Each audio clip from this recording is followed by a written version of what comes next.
하나님 말씀 봉독하겠습니다. 사무엘하 3장 35절에서 39절까지입니다.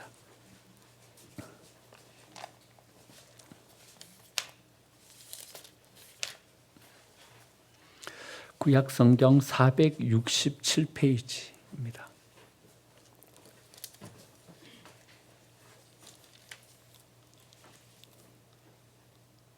사무엘하 3장 35절에서 39절까지입니다. 하나님의 말씀입니다. 석양에 뭇 백성이 나와 다윗에게 음식을 권하니 다윗이 맹세하여 이르되 만일 내가 해지기 전에 떡이나 다른 모든 것을 맛보면 하나님이 내게 벌 위에 벌을 내리심이 마땅하니라 하매 온 백성이 보고 기뻐하며 왕이 무슨 일을 하든지 무리가 다 기뻐하므로 이날에야 온 백성과 온 이스라엘이 넬의 아들 아브넬을 죽인 것이 왕이 한 것이 아닌 줄을 아니라. 왕이 그의 신복들에게 이르되 오늘 이스라엘의 지도자요 큰 인물이 죽은 것을 알지 못하느냐.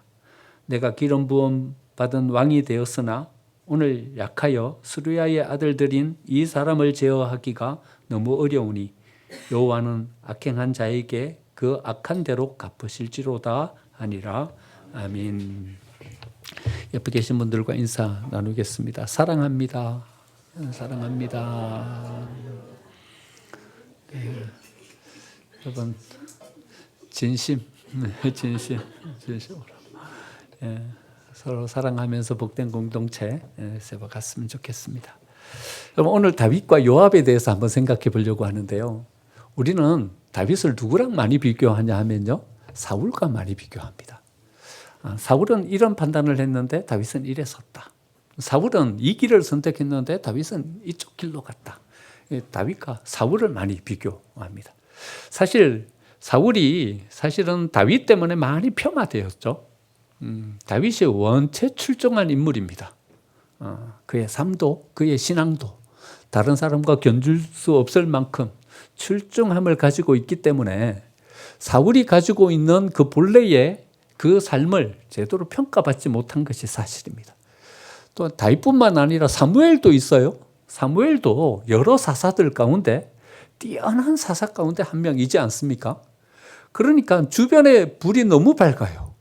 사무엘이라는 거인이 환하게 불 밝히고 있고 다윗이라는 또 뛰어난 젊은 청년이 환하게 불 밝히고 있고 그러니까 나름대로 사울도 빛나는 사람인데 그 빛이 상대적으로 어두워 보이는 거죠. 초대 왕이었잖아요. 일대 왕이니까 얼마나 힘들겠어요. 그런데 사울은요 훌륭하게 왕정 정치로 모든 정치 제도를 변화시킵니다. 군사력을 가지고 든든한 기반 위에 이스라엘을 세웁니다. 나름대로 괜찮은 왕이었어요. 그런데 사실은 다윗 때문에 상당히 폄하되어 있는 그런 사람, 그런 인물 가운데 한 명이죠. 그래서 다윗과 사울을 많이 비교해서 이렇게 우리는 묵상을 합니다. 그런데 요압과 다윗은 잘 비교하지 않아요. 왜냐하면 요압 또한 뛰어난 인물인 거예요. 얼마나 뛰어난 인물인지 그의 통찰력과 그의 판단력은 다윗에 버금갑니다. 그의 용맹함은 다윗을 앞섭니다. 그가 이룬 여러 가지 일들을 바라보면요. 요압 없이 다윗을 생각할 수 있을까? 다윗이 왕된 것은 어쩌면 요압이 있었기 때문에 다윗이 왕이 됐다. 이렇게 말해도 과언이 아닐 정도로 요압의 공은 아주 지대합니다. 다윗 시대 때까지요. 아직 예루살렘은 정복되지 못한 땅으로 그대로 남아 있었어요. 이미 시간이 얼마나 지났습니까? 사사시대가 지났고요. 이제 다윗이 왕이 되었는데도 아직 가나안 땅이 점령되지 않은 가나안 땅이 남아 있는 거예요. 예루살렘 거기는 점령되지 않았어요. 여부스 족속이 딱 자리매김하고 있는 거예요. 왜 이 땅을 정복하지 못하냐 하면 요새예요. 지형적으로 아주 지형이 요새의 어떤 모양을 가지고 있어요. 그래서 웬만한 군사력으로는 이 예루살렘을 정복할 수가 없는 것입니다. 나중에 아수르 왕 사네립이요 18만 대군을 이끌고서 여기를 침공해서 오는데 여러분 예루살렘을 정복을 못해요. 18만 대군을 가지고도 기껏 할 수 있는 것이 포위해가지고 기다리는 것밖에 못해요.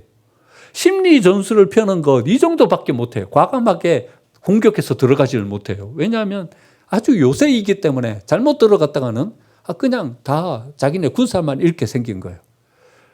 이 정도로 예루살렘이 아주 뛰어난 요새의 모습을 가지고 있습니다. 그런데요, 이 예루살렘을 누가 정복하냐 하면요, 요압이 정복해요.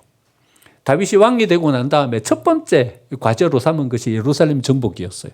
딱 보니까 이 예루살렘만 정복하면 이 다윗의 나라가 견고하게 설 것 같아요. 웬만한 적군이 침입해 들어와도 적은 군사력 가지고 나라를 지키기에 부족함이 없는 곳이 바로 예루살렘이에요. 정복하는 것이 쉽지가 않아요. 그런데 뛰어난 어떤 전략을 가지고서, 용맹함을 가지고서 예루살렘을 정복했던 사람이 바로 요압이었던 거죠. 나중에 예루살렘 성을 쌓을 때요, 다윗이 예루살렘 성을 쌓았다 이렇게 기록하고 난 다음에 성경은 또 뭐라고 기록하냐 하면요, 그 나머지는 요압이 쌓았다 이렇게 기록하고 있어요. 여러분, 다윗이 쌓았겠습니까? 다윗의 신하들이 쌓은 거죠. 다윗의 군사들이 쌓았고 백성들이 쌓은 거죠. 그 다음에 그 나머지는 요압이 쌓았다. 요압이 쌓았어요? 요압이 쌓은 것이 아니라 그의 수하들이 쌓은 것이고 백성들이 쌓은 거죠. 여러분, 다윗의 백성과 요압의 백성이 다릅니까? 그 백성이 그 백성이죠. 그런데 굳이 성경은요, 일부는 다윗이 쌓았고 그 나머지는 요압이 쌓았다 이렇게 표현해요. 그렇게 표현하는 이유가 그만큼 요압의 지도력이 탁월했다는 거예요. 요압의 힘이 컸다는 것이죠. 그 다음에 요압은요, 우리아의 문제를 해결합니다. 다윗이 실수한 가장 큰 실수 가운데 하나가 우리아의 아내 바세바를 빼앗은 사건인 거죠. 씻을 수 없는 죄를 짓습니다. 우리아를 요압한테 보내가지고 죽이라고 말합니다. 요압이 편지를 받아보니까는요, 아무리 왕이고 자기는 신하지만 우리아를 전쟁 앞서 내보내갖고 죽이라고 하는데 이걸 어떻게 합니까? 그런데요, 요압이 얼마만큼 다윗에게 철저하게 다윗을 돕는 자로 서냐 하면요, 두말하지 않고요, 여기에 왜 다윗이 이런 판단을 해가지고 이렇게 서는가를 묻지 않고 그 편지에 적힌 그대로 우리아를 그 앞장 세웁니다. 그리고서는요, 나중에 나단 선지자가 와가지고 다윗을 책망하기 전까지 입에 여기에 대한 이야기를 발설하지 않습니다. 그만큼 요압은요, 철저하게 다윗의 사람으로 다윗을 세워가는데 자기의 인생을 바친 그런 사람인 거죠. 나중에 압살롬이요, 암논을 죽이고 도망하죠. 암논이 자기 누이를 향해서 나쁜 짓을 한 거예요. 그래가지고 그것을 마음속에 품고서는 그것을 잊지 않고 있다가 그냥 암논을 죽여요.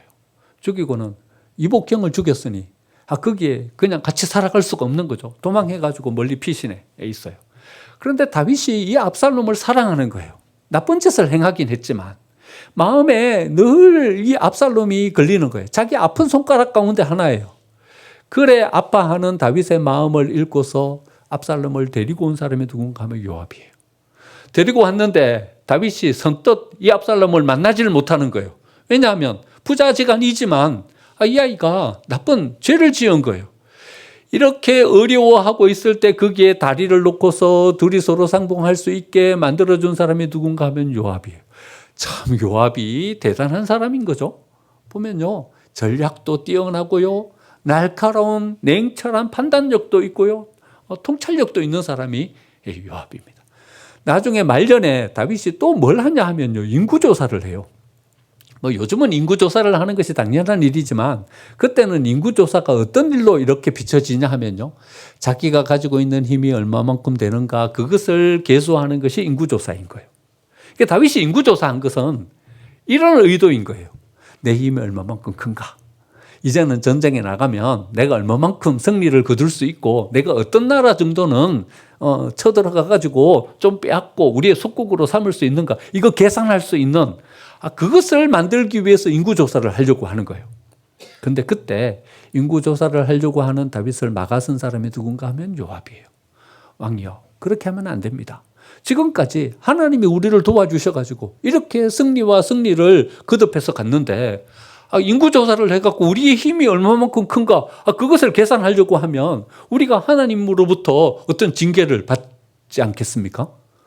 이 만류하면서 이 다윗을 권면했던 사람이 요압인 거죠. 요압이 이래 뛰어나요. 이래 뛰어나니까는요, 같이 뛰어난 다윗과 비교가 잘 안 돼요. 한 사람은 못하고 한 사람은 잘해야 우리가 비교하면서 이래 살면 안 됩니다. 이래 살아야 됩니다. 이 길을 선택하면 안 됩니다. 이 길을 선택해야 됩니다. 이렇게 이야기할 수 있잖아요.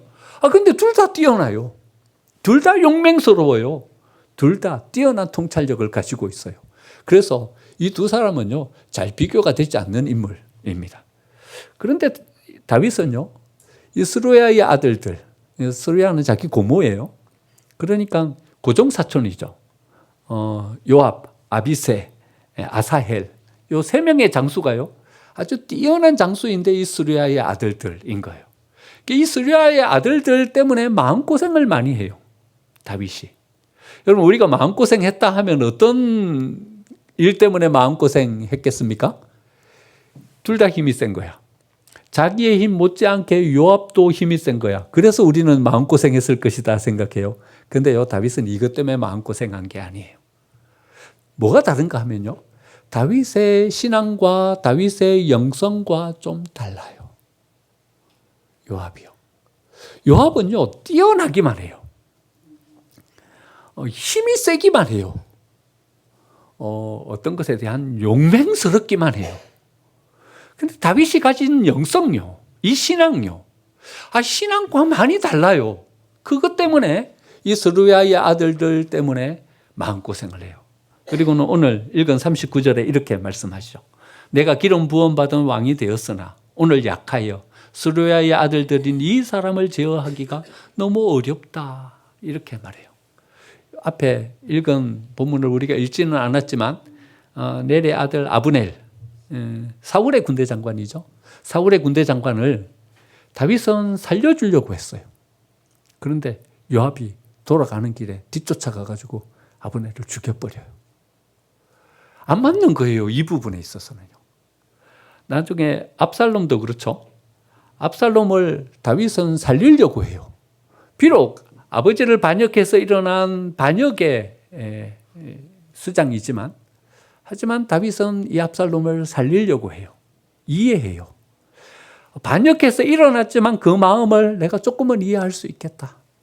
압살롬에게 있어서 아버지는 어쩌면 너무나도 부족하고 압살롬에게 상처와 아픔을 많이 준 그런 대상이다. 그래서 자기를 대항해서 일어나긴 하지만 그 압살롬의 마음을 이해하면서 적어도 죽이지는 말아라. 그 생명을 빼앗지는 말아라. 그러면서 살리려고 하는데 요압이 가가지고는 무참하게 죽여버려요, 압살롬을요. 그러니까 다윗과요, 좀 영성이 달라요. 용맹스럽고 냉철한 분별력을 가지고 뭔가를 이루고 성공적인 뭔가의 삶을 세워가는 데는요, 다윗이나 압살롬이나 거의 비슷해요. 그래서 우리는 잘 비교를 하질 않는 거예요, 이 두 사람은. 왜냐하면요, 둘 다 뛰어나니까 말이죠. 비교해갖고 볼 게 별로 없으니까 말이죠. 그런데요, 딱 차이점이 있어요. 이게 차이점인 거예요. 다윗의 영성과 다윗의 신앙과 요압의 신앙이 좀 다른 거죠. 다윗의 삶은요, 그 마음 한가운데 확고하게 자리 잡은 중심이 있어요. 뭐냐 하면요, 하나님이요. 하나님이 그 마음 가운데 확고하게 자리 잡고 있어요. 뭘 하든지 하나님의 이 말씀에 귀 기울이는 거예요. 모든 상황 가운데서, 모든 선택 가운데서 다윗은 어디에 귀 기울이냐 하면요, 하나님이 뭐라고 하시는지 거기에 귀 기울여요. 중요하면 중요할수록요, 이것이 어려우면 어려운 일일수록 자기가 선택하지 않아요. 그런데 요압은요, 여기에서 자기에게 가지고 있는 자기의 통찰과 자기의 경험에 비추어서요, 발빠르게 선택하고 발빠르게 어떤 결정을 내려요. 그래서요, 우리는 보면요, 누가 훨씬 더 우리의 마음이 쏙 드냐 하면요, 요압이 우리의 마음이 훨씬 더 쏙 들어요. 지금 현대를 살아갈 때 누구처럼 살아가야 성공적인 삶을 살 수 있냐면요, 요압처럼 살아가야 성공적인 삶을 살아요. 우유부단하면 안 돼요. 뭔가를 확실하게 선택하면서 나가야 돼요. 살릴 사람은 살리고 죽일 사람은 죽이고. 그래야 나라를 세우죠. 반역자들이 계속 일어나면 어떡해요? 여러분 사무엘 하를 읽어보면 다윗은요 계속 반역자들이 일어나는 그것 때문에 쫓기는 삶을 살잖아요.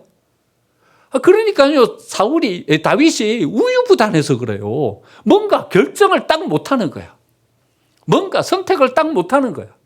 이에 반해서 요압은요 아주 냉철하고 아주 분명해요. 딱 선택해가지고 어떤 자기의 길을 딱 정하면서 가는 거예요. 여러분 다윗이 왜 우유부단할까요? 다윗이 왜 우유부단할까요? 왜 빨리 결정을 못할까요? 사울 딱 죽여야죠. 그러면 자기의 인생길이 딱 열리는데 왜 사울을 죽이는 이 일에 우유부단해가지고 거기서 왜 사울을 못 죽이고 그렇게 있는 거죠? 아브넬 어떤 사람입니까? 사울이 군사를 보내서 다윗을 추격할 때 13년 동안이나 사울의 그 군사들의 어떤 쫓김을 받아서 쫓기면서 살잖아요. 거기 앞장섰던 사람이 누구예요? 다윗 죽이려고 온 사람이 누구예요? 아브넬이에요. 자기 죽이려고 한 사람이에요. 끝까지 사울의 중심으로 남아서 두 왕국이 있었을 때 이스보셋을 사울의 아들 이스보셋을 왕으로 추도해갖고 북이스라엘 저쪽의 왕으로 세운 사람이 다윗과 함께 7년 반 동안 이 공존했던 왕국이지 않습니까? 그쪽으로 세운 사람이 누구냐 하면 아브넬이에요.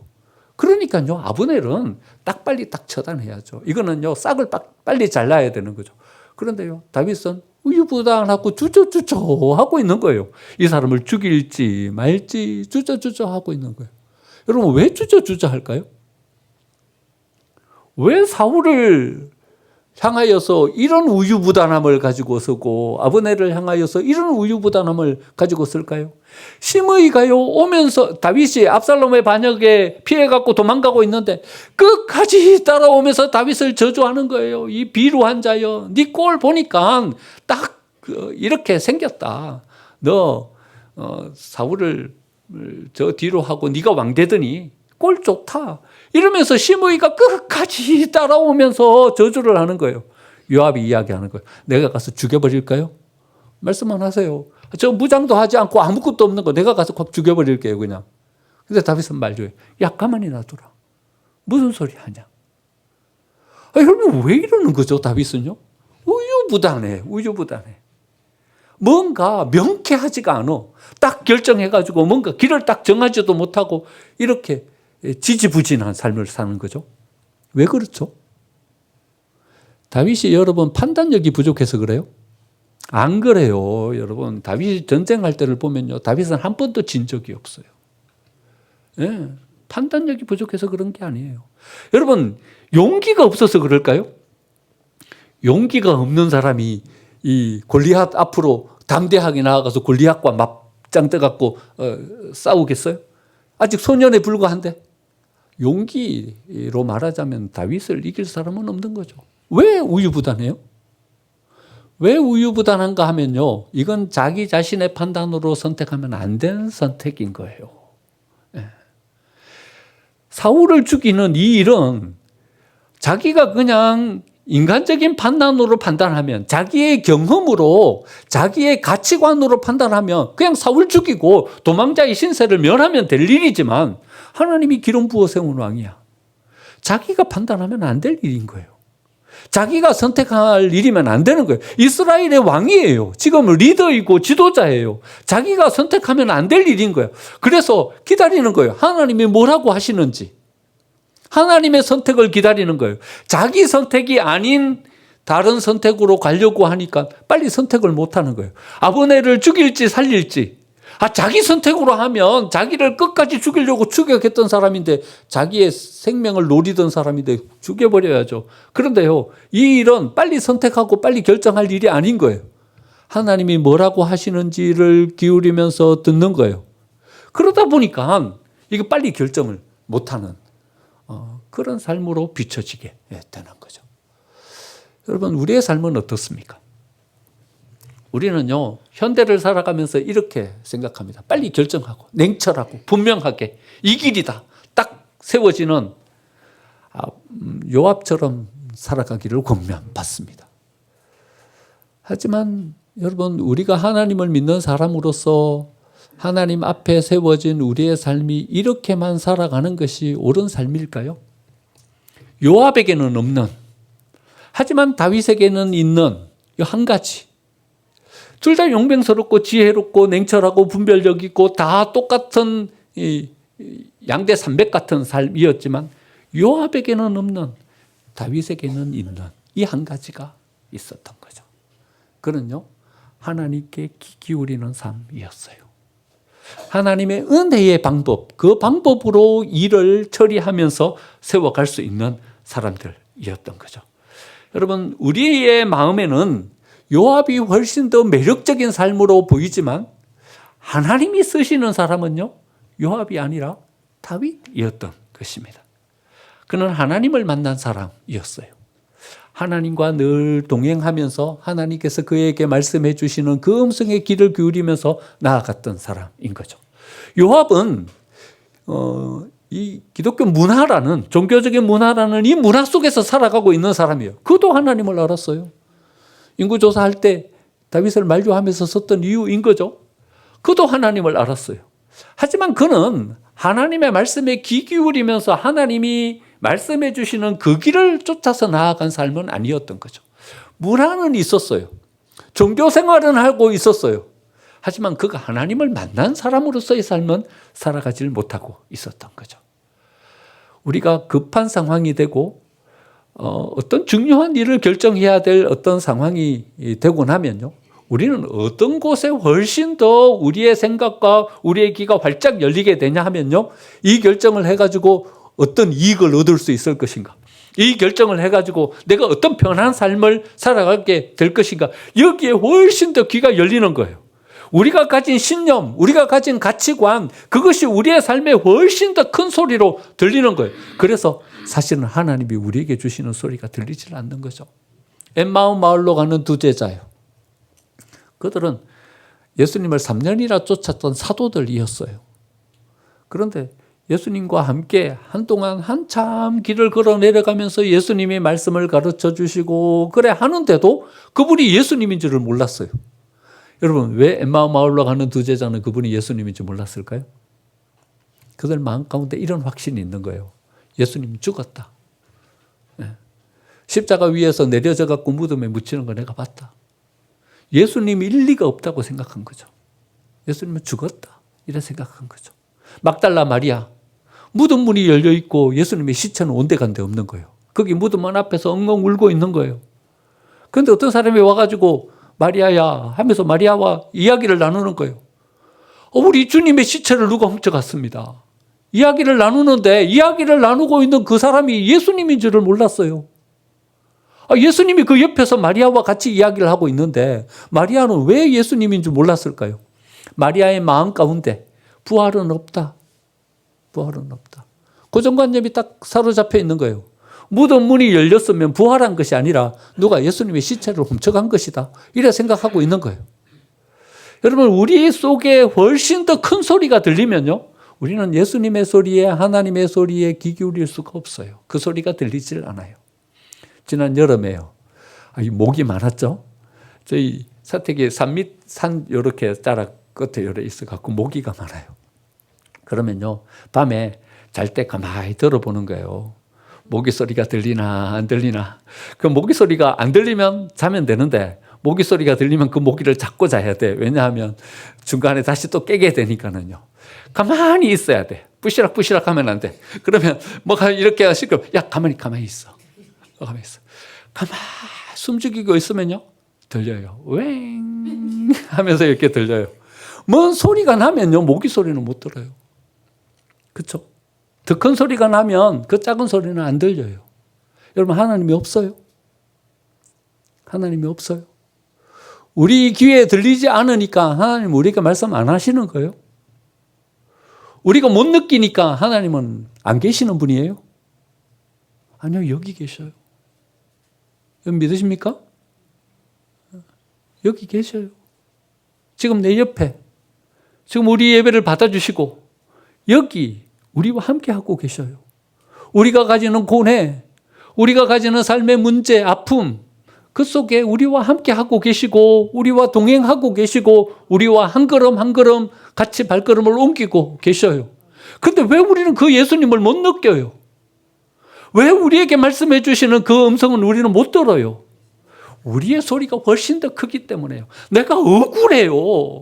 억울한 이 억울함이 훨씬 더 큰 거예요. 내가 생각하기는 이거예요. 이 소리가 훨씬 더 큰 거예요. 그러니까 하나님이 우리에게 말씀해 주시는 진짜 하나님의 소리는 못 듣는 거죠. 그런데요, 이것을 잠재우고 기다리면요, 거기에서 세미한 음성으로 들을 수 있는 거예요. 엘리야가요, 40일 40야를 쫓음해가지고 호렙산에 이르렀어요. 이르렀더니요, 거기서 기도를 하는데 광풍이 불었어요. 거대한 어떤 폭풍이 분 거죠. 그런데 거기 속에서요, 여러분, 엘리야가 하나님의 소리를 들어요? 못 들어요. 왜 그래요? 광풍이 부니까요. 광풍의 소리 때문에. 여러분, 천둥이 쳐요. 여러분, 천둥 그 소리 때문에요. 여러분, 엘리야가 하나님의 소리를 못 들어요. 근데 이 모든 것들이 다 지나가고 난 다음에 고요가 찾아와요. 그때 뭐가 들려요? 세미한 소리로 엘리야에게 말씀하시는 하나님의 음성을 들어요. 그 이후에 엘리야가 무엇을 해야 될지에 대한 모든 길을 하나님께서 세미한 음성으로 다 말씀해 주셔요. 여러분, 그 앞에 있었던 여러분 광풍이 뭐예요? 우리 속에 일어났던 여러 가지 생각의 혼란함인 거예요. 천둥이 뭐예요? 우리 속에서 일어나고 있는 우리의 생각과 우리의 주장의 생각인 거예요. 여러분, 이 소리가 우리 속에서 막 일어나고 있을 동안에는요, 광풍이 불고 있을 동안에는요, 하나님이 우리에게 뭐라 그러는지 우리는 그 소리를 들을 수가 없어요. 이것을 잠재워야 하는 거예요. 차분하게 내려놓을 수 있어야 되는 거예요. 그러면 거기 속에서 말씀하시는 하나님의 음성을 들을 수 있는 거예요. 다윗은요, 이 음성을 들을 수 있는 사람이었어요.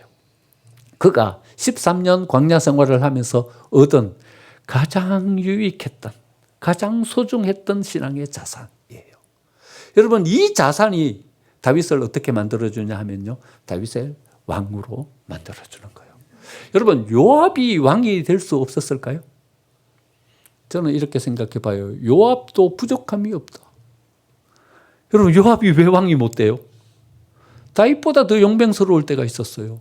인구조사할 때 다윗보다 더 지혜로웠을 때가 있었어요. 요압이 왕이 되지 못할 이유가 어디 있어요? 유다 자손이에요.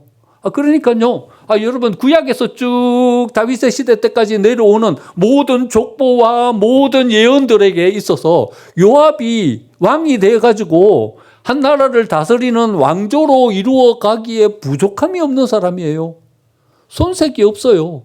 구약에서 예언해 놓은 어떤 예언을 갖다가 요압에 갖다 붙여도 요압은 자격이 있는 사람이에요. 그러니까요, 다윗이나 요압이나 둘 중에 아무나 왕이 되어도 아무 문제가 없는 사람이에요.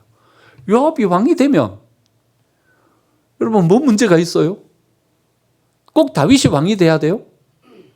그런데 하나님은요, 요압이 아니라 다윗을 선택해서 왕으로 세워요. 그리고 요압은요, 열왕기 3장을 읽어보면요, 솔로몬의 군대 장관에 의해서 처참하게 최후를 비참하게 마무리해요. 길을 잘못 선택하고 잘못 선택한 길을 가게 되어서 막다른 골목에 직면하게 되는 거죠. 여러분, 한 사람은 왕조를 이루고 한 사람은 어째 그래 비참한 어떤 최후를 맞이했을까요? 겉으로 보기에는 요압이나 다윗이나 별반 다름이 없는 용맹스러움과 뛰어난 통찰력과 힘을 가지고 성공적인 삶을 세웠던 사람이에요. 여러분, 왜 우리가 다윗의 삶에 귀 기울이면서 우리가 다윗을 주목해야 하냐 하면요, 여러분, 우리가 흔히 추구하기 쉬운 요압과 같은 삶, 성공적인 냉철한 분별력을 가지고 죽일 사람 죽이고 살릴 사람 살리고 딱 뭔가를 가지고서는 이것이 가지고 있는 허점, 놓치고 있는 한 가지, 그 한 가지가 다윗에게 있기 때문에 그러합니다. 여러분, 우리가 다윗이 가지고 있는 이 신앙의 틀을 선택하면 우리는 비록 부족하고 연약할지라도 하나님이 선택해서 쓰시는 사람으로 우리의 삶을 세워갈 수 있게 되는 것입니다. 여러분, 우리 생명선교회가 어째 서기를 원하십니까? 여러분들은 올 한 해 어째 여러분들의 삶을 세워가시려고 하십니까? 2024년도를 시작하면서 한 달이 지나왔습니다. 이제 11달이 우리 앞에 이렇게 놓여져 있습니다. 여러분은 어떤 선택을 가지고 2월을 시작하시겠습니까? 여러분들은 어떤 길로 2월을 향해서 나아가시겠습니까? 하나님이 우리에게 허락해 주고 계시는 그 음성에 귀 기울이면서 우리가 그 길을 선택할 때 하나님께서 우리에게 허락해 주시는 그 은혜의 자리에 세워지게 될 줄 믿습니다. 다윗처럼 은혜의 자리를 선택함으로 하나님의 음성을 듣고 그 길을 선택함으로 하나님 주신 은혜와 복을 이 한 해 동안 복되게 누릴 수 있는 우리 생명샘교회가 되고 또 우리 모든 성도님들이 되시기를 간절히 축원드립니다. 아멘.